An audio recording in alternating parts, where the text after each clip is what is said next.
Over the last few decades, the stock market has minted and produced more billionaires than any other financial instrument has ever done.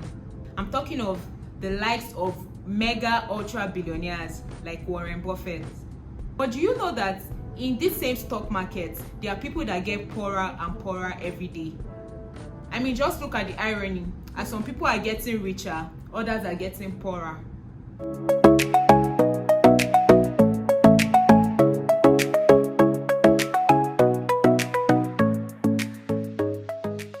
Hi guys, welcome back to my channel.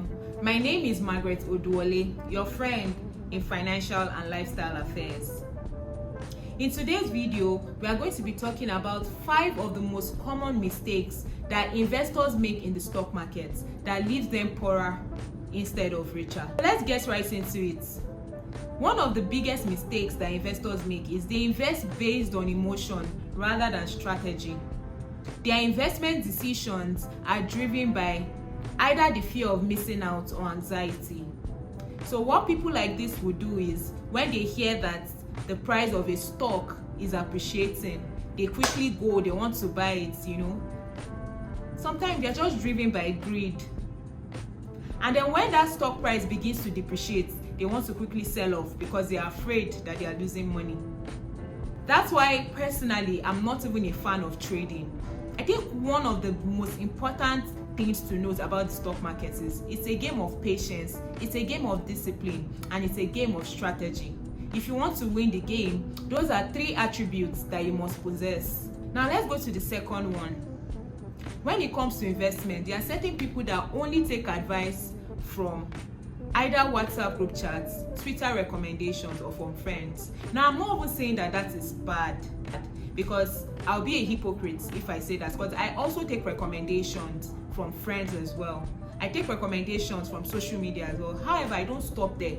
I take it upon myself to do my own due diligence, to do some research. And I'm not even saying that, you have to be the most adept, right, or the most skilled when it comes to doing all of this research. You just need to know the basics. Know about the company, know about the business model, know about their debt levels, know about how they make their money, how they generate revenue, right? Just know the basics.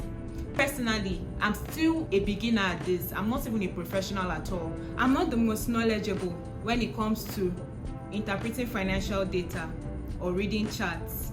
But if you wake me up from my sleep today and ask me, tell me about the stock that you put your money in, I can tell you. I can tell you the basics at least. Alright guys, so now let's move to the next reason why people lose money in the stock market. Now let's talk diversification. Do you know that there are some people that are 100% sure, like they are sure beyond any reasonable doubt about a company?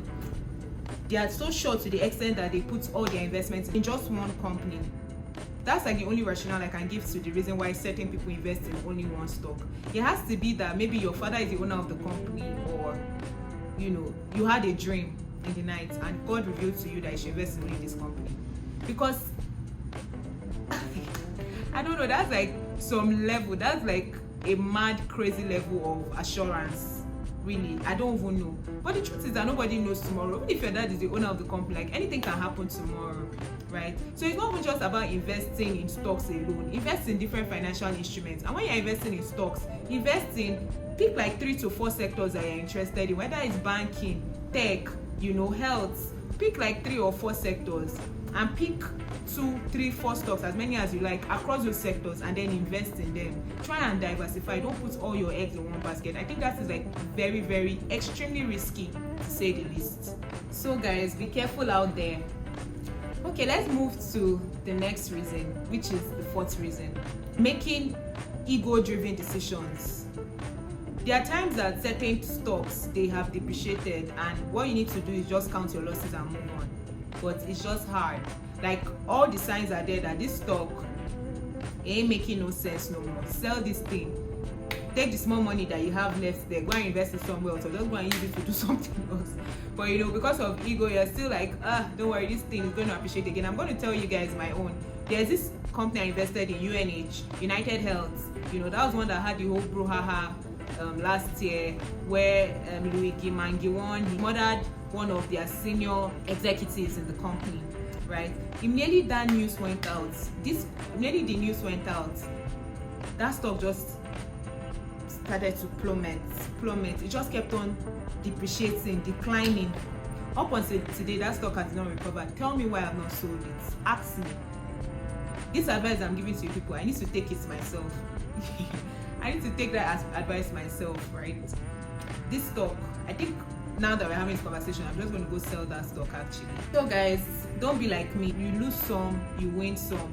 But I promise you, the ones you do win, when you win, it will outweigh the losses.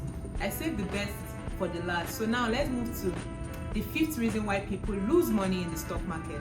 Time in the market beats time in the market. I love that phrase so much. There's never a perfect time to enter the market. There's never a perfect time to buy. There's never a perfect time to sell. Anytime you're ready, once you have your money, put it in and just forget about it. You go to bed, right, at peace with yourself and with the world, because you know that you're not under any kind of pressure. You're not putting yourself under any undue pressure. So long as you've done the groundwork, so long as you've done your research and you're certain that this is a good company, put your money there and just let it be. Let it compound. Let time work for you. So guys, in case you've been making any of all these mistakes that I have mentioned, this video is not to judge you, this video is not to drag you, it's just to let you know that you need to start making better decisions, so that, who knows, maybe you can become the next Warren Buffett tomorrow. Thank you so much for watching. If you've enjoyed this video, please leave a comment in the comment section. Don't forget to like, don't forget to share, don't forget to subscribe, and I'll see you in the next one. Bye.